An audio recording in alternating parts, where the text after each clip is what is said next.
नमस्ते। कैसे हैं आप लोग सब? बढ़िया ना? कारकों की श्रृंखला में आज हम संबंध कारक के बारे में समझेंगे। जैसा कि इसके नाम से ही पता चल रहा है, ये किसी का संबंध किसी से बताता है। अब इसकी विभक्ति चिन्ह क्या है? का, के, की और रा, रे, री। अब देखिए, संज्ञा या सर्वनाम शब्दों के जिस रूप से उनका संबंध वाक्य के अन्य संज्ञा या सर्वनाम से पता चले, उन्हें संबंध कारक कहते हैं। अभी तक हमने क्या देखा?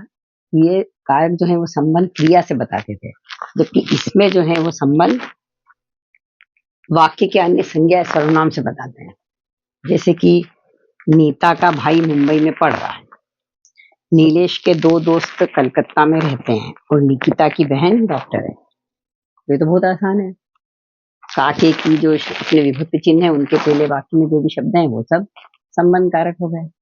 अब यहाँ क्या है, देखिए, का जो है वो नीता का संबंध भाई से बता रहा है, के जो है वो नीलेश का संबंध दोस्तों से बता रहा है, और की जो है वो निकिता का संबंध बहन से बता रहा है। तो ये शब्द एक संज्ञा सर्वनाम से दूसरे संज्ञा सर्वनाम से इनका संबंध बताता है। अब का कहाँ आएगा, की कहाँ आएगा और के कहाँ आएगा, ये किस पे निर्भर करता है? इनके आगे वाले शब्दों पे, आगे आगे इनके जो भी संज्ञा सर्वनाम है उन पर निर्भर करता है। जैसे यहाँ भाई है, अब भाई क्या है? पुल्लिंग भी है और एक वचन है, तो यहाँ पर का लगेगा कि नीता का भाई। अब यहाँ नीलेश के दो दोस्त हैं, यहाँ बहुवचन है, पुल्लिंग है और बहुवचन है, तो यहाँ के आ जाएगा। जैसे यहाँ मान लो ज्यादा भाई है तो नीता के भाई, और ये नीता के नीलेश के दो दोस्त। अब यहाँ निकिता की बहन है, यहाँ स्त्रीलिंग है, तो यहाँ की आएगा। अब स्त्रीलिंग में अगर एक वचन होगा तो भी की आएगा और बहुवचन होगा तो भी की ही आएगा। जैसे नीता की बहन, अगर ज्यादा बहनें हैं तो नीता की बहनें या नीता की सहेलियां, तो जहाँ स्त्रीलिंग होगा वहां की आएगा। तो ये तो अब यहाँ ये अपने किस ये जैसे अब ये भाई किसका संबंध बता रहा है? किसका भाई? तो नीता का। किसके दोस्त? तो नीलेश के। किसकी बहन? तो निकिता की।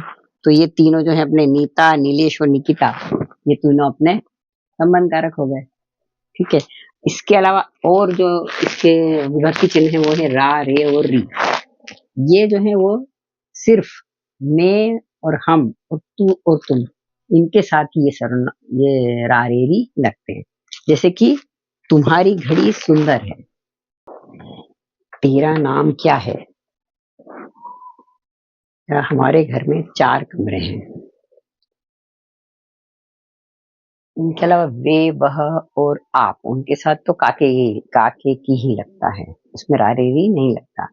जैसे कि उसकी घड़ी खो गई या आपका घर कितनी दूर है।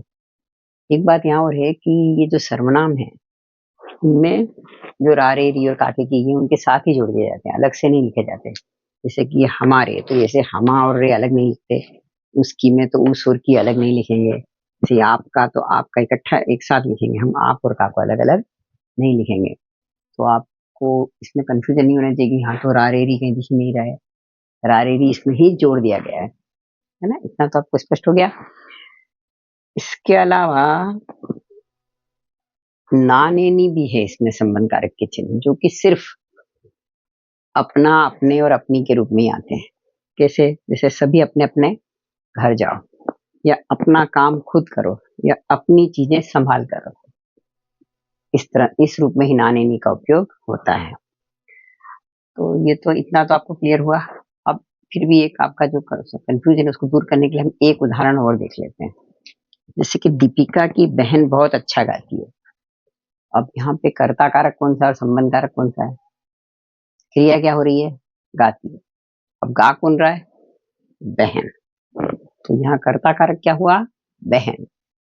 न दीपिका और न दीपिका की बहन, ये दोनों ही कर्ता कारक नहीं, यहाँ बहन कर्ता कारक है। और दीपिका जो है वो तो की के पहले आया है अपना, तो ये तो संबंध कारक हो गया, सीधी सी बात है ना? तो आशा करूं कि आपको अच्छे से समझ में आ गया होगा। कोई भी कंफ्यूजन हो तो आप कमेंट बॉक्स में जाकर जरूर पूछ सकते हैं। चलिए, तो आपके अगले किसी विषय के साथ फिर से मिलते हैं नए वीडियो में। तब तक के लिए नमस्ते, धन्यवाद, बाय। और हाँ, अगर आपने अभी तक मेरी Hindi made easy series channel को सब्सक्राइब नहीं किया है तो प्लीज जरूर कर दें। धन्यवाद।